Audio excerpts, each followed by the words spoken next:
व्यक्तिगत रूपमा चरित्र हत्या गरेर कसैलाई आक्षेप लगाउने भन्ने विषय चाहिँ यो ठुलो विषय हो। त्यो विषय कसैले कसैलाई पनि त्यसरी लगाउँदाखेरि त्यसको निचोड त पुष्टि हुनु पर्यो कि पुष्टि हुनु पर्यो, होइन भने त्यो लगाउने मान्छेले के आधारले लगाएको भन्ने विषय पनि उहाँले सोचेरै लाउनु भयो होला होइन। पीडित पक्षले पनि हो भन्ने हो भने प्रमाणहरू त्यहाँ लानु होला। त्यसपछि जसलाई आरोप लाउनु भएको छ इन्द्रणी जस्तो एउटा पवित्र संस्था जो आरोपित भएको त्यो संस्थाले पनि होइन भन्ने कुरामा प्रतिवाद गर्नु होला। अदालतमा केस गइसकेपछि अब नेपालमा न्यायिक निकायहरू यस विषयमा बोल्नुहुन्छ होला। त्यसपछि साइबर क्राइममा पनि निवेदन दर्ता भएको भन्ने मैले सुने। इन्द्रणी फाउन्डेसन पनि तपाईँ हामी सबैको एउटा पवित्र संस्था। त्यसले गर्दाखेरि एउटा घरमा हेर्नु सामान्य रूपमा के हुन्छ भने हुनलाई यसलाई त्यति ठुलो रूप चाहिँ हो जस्तो एउटा दोहोरी साँझमा भित्रको झगडा बाहिर लिएर आउनु त्यति राम्रो होइन होला नि है। तपाईँलाई पनि त्यस्तो लाग्छ, मलाई पनि त्यस्तो लाग्छ। सकेसम्म यो आपसी भित्रै हामी मिलेको भए असाध्यै राम्रो हुन्थ्यो। अहिले समग्र रूपमा एक थरीले एउटा पात्रलाई गाली गर्ने, अर्को थरीले अर्को पात्रलाई गाली गर्ने, त्यसले गर्दा समग्र लोकसङ्गीतमाथिको प्रहार पनि हो। यो आन्तरिक रूपमै हामीले सहजीकरण गर्नु पर्थ्यो। फेरि आन्तरिक रूपमा सहजीकरण गर्ने भन्दाखेरि चाहिँ कसैलाई अन्याय परेको छ भने आन्तरिक रूपमा त्यो अन्याय कसरी हुन्थ्यो भन्ने विषय पनि टिका टिप्पणी रहला। त्यसो भन्न खोजेको पनि होइन। तर हामीले सकेसम्म घरभित्रको कुरा के कानुनी रूपमा प्रवेश नगरिसक्नु पर्थ्यो, त्योभन्दा पहिला आन्तरिक कुराहरू मिल्नु पर्थ्यो। अब कानुनी रूपमा प्रवेश भए विषयलाई हजुर हामीले एउटा सहजीकरण गर्ने र कसैलाई पनि अन्याय नहोस्, कसैलाई पनि मर्का नपरोस्। कृष्ण कडेल दाई हाम्रो संस्थाको केन्द्रीय सल्लाहकार पनि हुनुहुन्छ।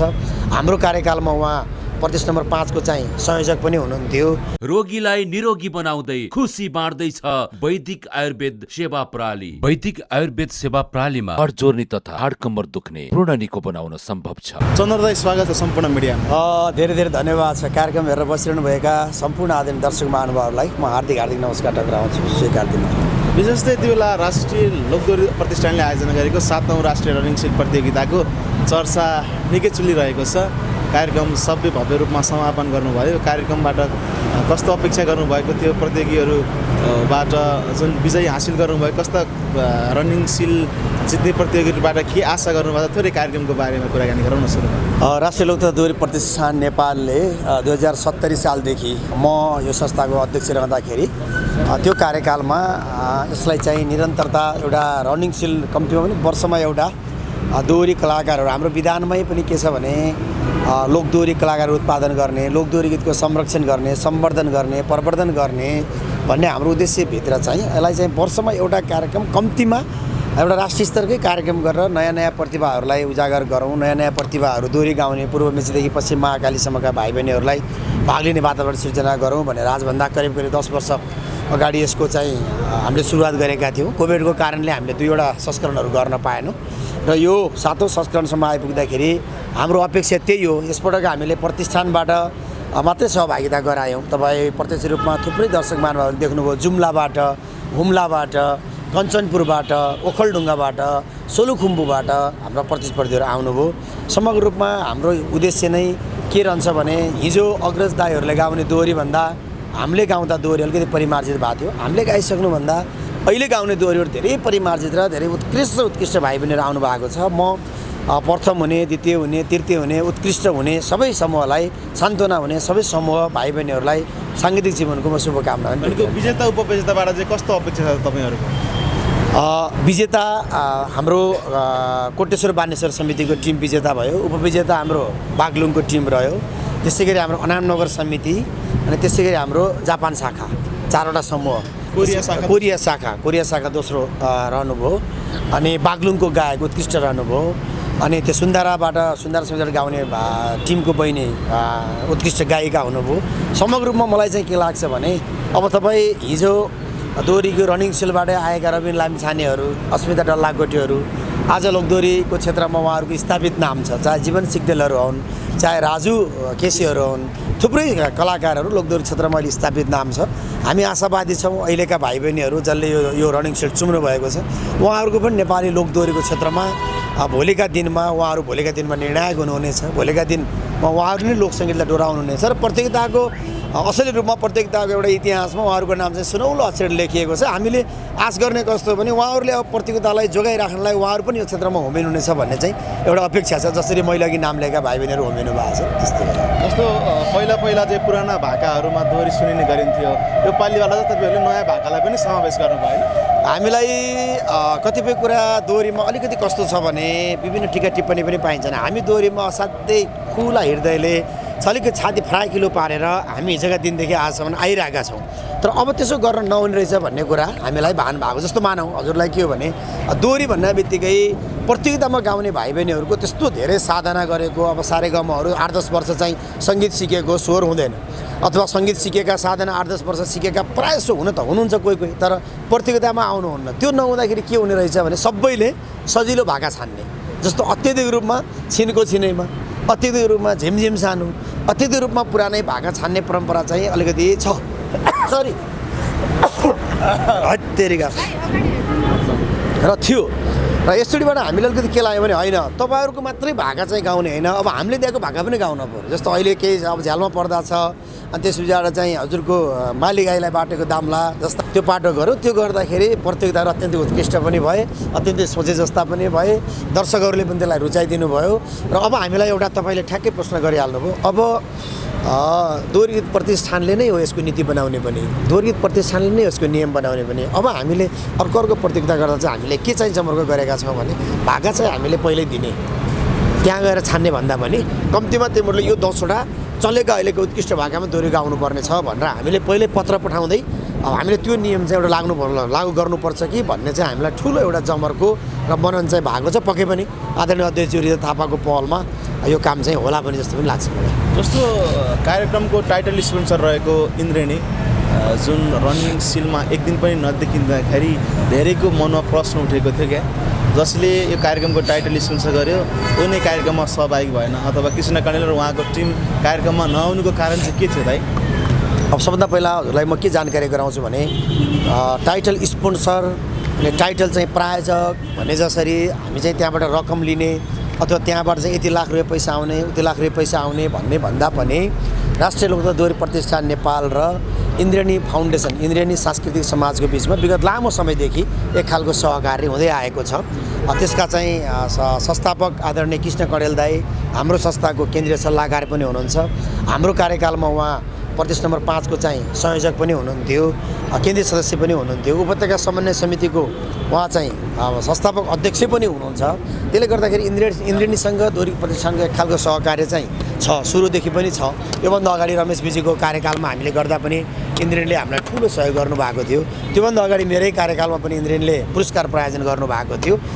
एक खालको चाहिँ सहकार्य छ। त्यही सहकार्य अन्तर्गत इन्द्रेणी र दोहोरी गीत प्रतिष्ठानको बिचको एउटा सहकार्य चाहिँ भएको हो। अब इन्द्रेणीको सम्पूर्ण टिम, क्यामेराम्यानहरू, त्यहाँ भएका प्राविधिकहरू त्यहाँ पुग्नु भएको थियो। अब आदरणीय अभिभावक कृष्ण कणेल दाई चाहिँ विशेष कारणले अथवा कतै पोखरामा 2टा कार्यक्रम थियो ग्यारे दाईको, हामीले त्यो फेसबुक पनि हेरिरहेको थियौँ। त्यो कारणले गर्दा त्यहाँ उपस्थित हुन सक्नु भएन कि अन्तिमसम्म समापनमा म आउँछु भन्ने खालको चाहिँ जुन आश्वासन चाहिँ दाइले दिनुभएको थियो, कार्यक्रमको व्यस्तताले दाई सहभागी नहुनु भएको होला। तर संस्थागत रूपमा जुन आरोपहरू लाग्यो इन्द्रेणीलाई पछिल्लो समय होइन, लोकदोहोरी प्रतिष्ठानको अहिलेको सल्लाहकार भएको नाताले गर्दा पनि लोकदोहोरी प्रतिष्ठानबाट कुनै आधिकारिक रूपमा विज्ञप्तिहरू नआउँदाखेरि अब दाइले बोल्दा पनि आधिकारिक हुनसक्छ। उहाँलाई लागेको आरोपबारे चाहिँ तपाईँहरू किन मौन बस्नुभयो भन्ने धेरैको प्रश्न उठिरहेको छ नि। यसो छ, हजुरलाई म के जानकारी गराउँ भने हामी राष्ट्रिय लोकतन्त्र दोहोरी प्रतिष्ठान नेपालको सम्पूर्ण कार्य समिति आदरणीय अध्यक्ष रिता थापाको नेतृत्वमा 3 गते बेलुकै हामी धादिङ पुगेका थियौँ यही कार्यक्रमको तयारीमा। हामी धादिङ रहँदै केही कलाकारहरूले इन्द्रेणीसँग विमति रहेका कुराहरू, केही पारिश्रमिकका कुराहरू, केही कुराहरू आएर केही चाहिँ पछिल्लो समयमा केही कुराहरू आएका कुरा हामी धादिङै रहँदाखेरि हामीले जानकारी पायौँ। कार्यक्रम स्थल हुँदा अनौपचारिक रूपमा हाम्रो छलफल पनि चलेकै हो। आदरणीय अध्यक्षज्यू र हाम्रो टिम हिजो मात्रै काठमाडौँ फर्केका छौँ र भोलि पर्सि 1-2 दिनभित्रमै हामी चाहिँ आधिकारिक एक खालको छलफल गरेर एउटा बसाइरहेर पक्कै पनि केही खालको कुराहरू एउटा सल्लाहकारको हैसियतमा अथवा ती कुराहरू जसले बजारमा ल्याउनु भयो र ती कलाकारहरूको विषयमा पनि राष्ट्रिय लोकतन्त्र दोहोरी गीत प्रतिष्ठान नेपालको आधिकारिक धारणा चाहिँ आदरणीय अध्यक्षज्यूले केही समयमा चाहिँ पक्कै पनि एउटा बैठक बसेर चाहिँ ल्याउनुहुन्छ जस्तो लाग्छ मलाई चाहिँ। धेरैको प्रश्न यहाँ के आयो भन्दाखेरि दुई पक्षले एकअर्कालाई आरोप लगाउने भन्दा पनि एक पक्षले जुन इन्द्रेणीलाई आरोप लगायो, दुवै पक्षलाई राखेर सहमति गराइदियो भने सबभन्दा राम्रो उपाय हुन्थ्यो भनेर धेरैको जिज्ञासा आइरहँदाखेरि प्रतिष्ठानले दुवै टिमलाई सँगै राखेर यसको छिनोफानो गर्न त सक्छ होला नि। अब मलाई व्यक्तिगत रूपमा मेरो आफ्नो विचार, मलाई एउटा पूर्व अध्यक्ष भन्दा पनि मेरो व्यक्तिगत राय तपाईँले लिनुहुन्छ भने के छ भने अब यो मैले पनि सामाजिक सञ्जालमा हेरेर थाहा पाएँ, अदालतमा एउटा केस गइसक्यो। अदालतमा केस गइसकेपछि अब नेपालमा न्यायिक निकायहरू यस विषयमा बोल्नुहुन्छ होला। त्यसपछि साइबर क्राइममा पनि निवेदन दर्ता भएको भन्ने मैले सुने। त्यो विषयमा पनि साइबरको केस पनि अब नेपाल प्रहरीले त्यो हेर्ला। अब ती दुईटा हेरिरहेको बखतमा अब हामी फेरि त्योभन्दा माथिल्लो निकाय भएर यसलाई समाधान गर्ने, यसलाई मिलाउने हामी निकाय हौँ जस्तो कुरा चाहिँ मलाई व्यक्तिगत रूपमा लाग्दैन। तर सहजीकरण गर्न सक्नुहुन्छ तपाईँ संस्थाको अहिलेको संरक्षक पनि यो बाटो अब एक खालको त्यो चाहिँ भएको नाताले। तर जसले आवाज उठाउनु भयो ती पनि कलाकार, हाम्रै परिवारभित्रका, ती वाद्यवादकहरू पनि, ती गायकहरू पनि हाम्रै परिवारभित्रका। आदरणीय अभिभावक कृष्ण कडेल दाई पनि हाम्रै सल्लाहकार। इन्द्रेणी फाउन्डेसन पनि तपाईँ हामी सबैको एउटा पवित्र संस्था। त्यसले गर्दाखेरि एउटा घरमा हेर्नु सामान्य रूपमा के हुन्छ भने हुनलाई यसलाई त्यति ठुलो रूप चाहिँ हो जस्तो। अब एउटा दोहोरी साँझमा काम गर्दाखेरि 55-56 जना स्टाफ हुन्छन्। कुनै कलाकारले तलब पाउँदैन, कुनै वाद्यवादकले तलब पाउँदैन, कुनै स्टाफले तलब पाउँदैन। ती चाहिँ एउटा फाउन्डेसनभित्र, एउटा संस्थाभित्र रहेर काम गरिसकेपछि केही सामान्य हुने कुरा चाहिँ त्यो ठुलो कुरा मलाई व्यक्तिगत रूपमा लाग्दैन। हेर्नुहोस्, किनभने हामी दोहोरी साँझमा 12-13 वर्ष काम गरेर अब साउले तलब दिएन भनेर हामी कतिचोटि पुलिस चौकीमा पनि गएकै हो होइन। त्यो कुरा चाहिँ ठुलो विषय होइन। तर कसैको व्यक्तिगत रूपमा चरित्र हत्या गरेर कसैलाई आक्षेप लगाउने भन्ने विषय चाहिँ यो ठुलो विषय हो। त्यो विषय कसैलाई पनि त्यसरी लगाउँदाखेरि त्यसको निचोड त पुष्टि हुनु पऱ्यो कि पुष्टि हुनु पऱ्यो होइन भने त्यो लगाउने मान्छेले के आधारले लगाएको भन्ने विषय पनि उहाँले सोचेर लाउनु भयो होला होइन। त्यो विषयमा चाहिँ एउटा सहजीकरणको वातावरण के हो त भनेर एक्चुअली सहजीकरण चाहिँ गर्नुपर्छ। हामी त्यो प्रयास चाहिँ पक्कै पनि गर्छौँ। उनीहरूको के पनि भनाइ छ भने हामीले प्रतिष्ठानमा पत्र पनि काटेको, यो विषयमा धेरैचोटि माग गरेको, तर प्रतिष्ठानले कृष्ण कडेलको संरक्षण गर्यो भने नि त यो हो र? यसो छ, तपाईँको राष्ट्रिय लोकदल दोहोरी प्रतिष्ठान नेपालले पहिलो कुरा वर्तमान कार्य समितिमा म छैन। पत्र आएको कुरा पनि मलाई आधिकारिक चाहिँ थाहा नभएको कुरा तपाईँहरूको माझमा प्रश्न पार्छु। संरक्षकको हैसियत भनेको कार्य समितिमा आएको पत्रहरू ती कुराहरू हामीलाई जानकारी पनि हुँदैन। र यदि कुनै त्यस्तो खालको पत्र आएकै रहेछ र त्यो विषय रहेछ भने चाहिँ प्रतिष्ठानले कसैलाई पनि संरक्षण गर्नुपर्ने किन छैन भने प्रतिष्ठानको नजरमा दुःख गर्ने भाइ बहिनी पनि बराबर हुन्। हाम्रो अभिभावक आदरणीय कृष्ण दाई पनि बराबरै हुनुहुन्छ र भोलि अन्य अरूहरूलाई पर्ने पीडा पनि बराबर रूपमा हो। हाम्रो लागि चाहिँ सबै बराबर भएको हुनाले यसलाई चाहिँ एउटा सहजीकरण चाहिँ गर्ने अवस्था आयो भने प्रतिष्ठानले पक्कै पनि गर्छ। घरभित्रको झगडा बाहिर लिएर आउनु त्यति राम्रो होइन होला नि है? तपाईँलाई पनि त्यस्तो लाग्छ, मलाई पनि त्यस्तो लाग्छ। सकेसम्म यो आपसी भित्रै हामी मिलेको भए असाध्यै राम्रो हुन्थ्यो। अहिले समग्र रूपमा एक थरीले एउटा पात्रलाई गाली गर्ने, अर्को थरीले अर्को पात्रलाई गाली गर्ने, त्यसले गर्दा समग्र लोकसङ्गीतमाथिको प्रहार पनि हो यो। आज लोकसङ्गीत, आज पाश्चात्य गीतहरू, आज चाहिँ हिन्दी गीतहरू सबै बज्नहरू बजारमा विस्थापित भइसकेको अवस्थामा हजुर हामी सबैको मेहनतले लोकसङ्गीतको जुन चर्चा छ त्यो लोकसङ्गीतमाथिको सिङ्गो प्रहार पनि हो यो। यसलाई चाहिँ हामीले आन्तरिक रूपमै हामीले सहजीकरण गर्नु पर्थ्यो। फेरि आन्तरिक रूपमा सहजीकरण गर्ने भन्दाखेरि चाहिँ कसैलाई अन्याय परेको छ भने आन्तरिक रूपमा त्यो अन्याय कसरी हुन्थ्यो भन्ने विषय पनि टिका टिप्पणी रहला। त्यसो भन्न खोजेको पनि होइन। तर हामीले सकेसम्म घरभित्रको कुरा यसलाई हामीले घरभित्रै रहनु पर्थ्यो। अब त कानुनीतर्फ गइसकेपछि त नेपालको अब अदालतमै निवेदन दिएर गइसकेपछि त पक्कै पनि नेपाल प्रहरी, नेपालको न्यायालयहरू त्यसले चाहिँ सहजीकरण त्यताबाट होला जस्तो मलाई लाग्छ। जस्तो यो आरोपहरूले भविष्यमा इन्द्रेणीको भविष्यलाई चाहिँ कस्तो असर पार्ला, कस्तो प्रभाव पार्ला, अथवा दर्शकहरूले चाहिँ पुरानै गतिमा इन्द्रेणीलाई मन पराउलान् कि नपराउलान् भन्ने धेरै प्रश्न उठिरहेको छ नि अहिले? होइन, पहिलो कुरा त कुनै पनि चिजमा निवेदन दिइसकेपछि त्यसको निचोड त निक्लेला। अब अदालतले हो या होइन भन्ने कुरा त अदालतले फैसला गर्ला होइन। अब पीडित पक्षले पनि हो भन्ने हो भने प्रमाणहरू त्यहाँ लानु होला। त्यसपछि जसलाई आरोप लाउनु भएको छ इन्द्रेणी जस्तो एउटा पवित्र संस्था जो आरोपित भएको त्यो संस्थाले पनि होइन भन्ने कुरामा प्रतिवाद गर्नु होला। प्रहरी केसै भइसकेपछि त्यहाँ पनि प्रतिवाद रहला। अब आशा गरौँ त्यो कुनै पनि दुर्घटना त्यस्तो नहोस्। समग्र रूपमा त्यस्तो चाहिँ किन नहोला भने अब इन्द्रेणीको उद्देश्य दुखी गरिबहरूलाई चाहिँ सहयोग गर्ने, तपाईँ हामीले पवित्र मन्दिरमा चढाएको जस्तो पैसाहरू मन्दिरमा चाहिँ राखेको चिजहरू चाहिँ एउटा मन्दिरमा त्यो मन्दिरभित्र राखेर त्यहीँबाट वितरण गरिरहेको चिजलाई आम दर्शकहरूले पनि त्यसरी चाहिँ नबुझिदिनु होला। तथापि पनि फेरि म बारम्बार के दोहोऱ्याउँछु भने के कानुनी रूपमा प्रवेश नगरिसक्नु पर्थ्यो, त्योभन्दा पहिला आन्तरिक कुराहरू मिल्नु पर्थ्यो। अब कानुनी रूपमा प्रवेश भएको विषयलाई हजुर हामीले एउटा सहजीकरण गर्ने र कसैलाई पनि अन्याय नहोस्, कसैलाई पनि मर्का नपरोस्।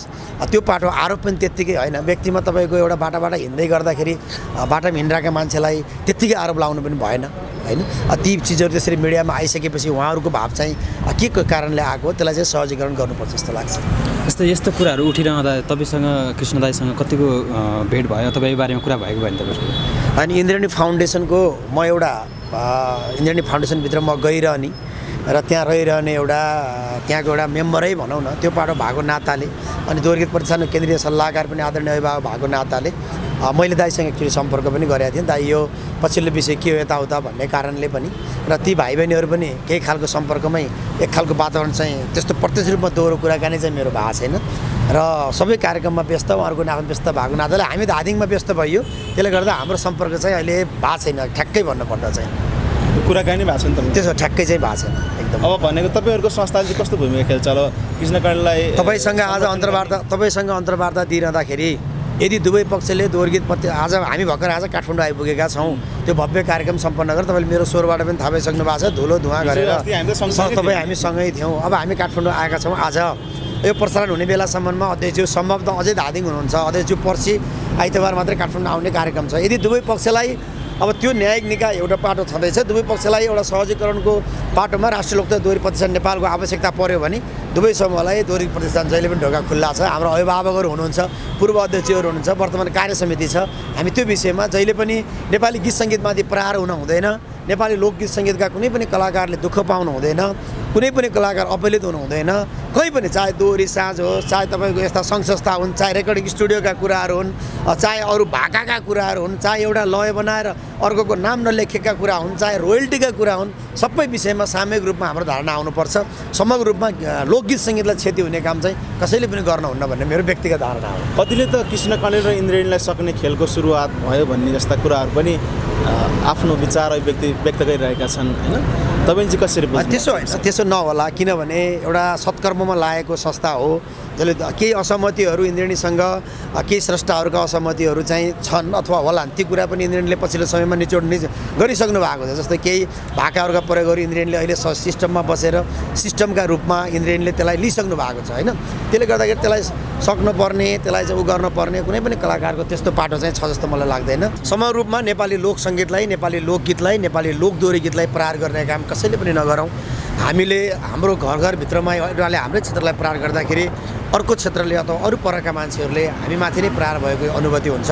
समग्र रूपमा यस्ता कुराहरू सामान्य रूपमा एकै ठाउँमा बसिसकेपछि कहीँ लात्ती लाग्छ, कहीँ चोट लाग्छ, कसैलाई ठुलै अन्याय भएको छ भने पनि त्यो विषयहरू पनि पहिला घरमा राख्ने, घरले मिलाउन सकेन भने परिवारभित्र अल्ली पर राखेर मात्रै अन्तिम विकल्प रोज्नुपर्छ। समग्र रूपमा जे जस्तो भइरहेछ यसलाई चाहिँ सिङ्गो लोक संस्कृतिलाई प्रहार गर्ने काम कसैले नगरौँ भन्ने। अन्तिममा इन्द्रेणीले गरेको योगदानलाई कसरी सम्झनुहुन्छ? इन्द्रेणीले गरेको योगदान त मैले भन्नै पर्दैन। इन्द्रेणीले गरेको योगदान आजका मितिसम्म थुप्रै कुराहरू छन्। नेपाली दुई तिनवटा कुराहरू म दावाका साथ के भन्न चाहन्छु भने नेपालमा बच्चाहरूको मनमा जनजनमा बच्चाहरूलाई ल्याएर बाल गायिकाहरूलाई ल्याएर जुन दोहोरीको एउटा प्रभाव, दोहोरी गीत सुन्नुपर्छ भनेर स्कुलमा जनजनमा लगेर जुन दोहोरीलाई प्रभाव एउटा इन्द्रेणीले त्यो कुरा चाहिँ इन्द्रेणीलाई त्यो श्रेय इन्द्रेणीलाई जान्छ।